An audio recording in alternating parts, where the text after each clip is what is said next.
ক্ষমা ও ভালোবাসা অর্জনের চেয়ে বিশ্বাস অর্জন করা কঠিন। বিশ্বাসের কারণেই আমরা এক পায়ের পর আরেক পা সামনে বাড়াই। যে বিশ্বাস করতে পারে সে অর্জন করতে পারে। বুদ্ধিমান মানুষ বুঝতে পারে কাকে সে বিশ্বাস করবে এবং বন্ধু বানাবে। সত্যিকার বিশ্বাস সবসময়ই ধীরে ধীরে গড়ে ওঠে। এর ফলাফল যদিও জাদুর মতো, কিন্তু একে সময় নিয়ে গড়ে তুলতে হয়। বিশ্বাস অর্জন করার জন্য তোমাকেও বিশ্বস্ত হতে হবে। এটা ছাড়া আর কোনো রাস্তা নেই। আমরা একটা অনিশ্চিত জগতে বাস করি। তুমি এমনি এমনি বলে দিতে পারবে না যে একজনকে তুমি বিশ্বাস করতে পারো।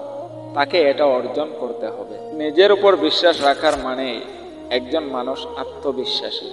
সে বিশ্বাস করে নিজের জন্য সঠিক সিদ্ধান্তটা নেওয়ার ক্ষমতা তার আছে।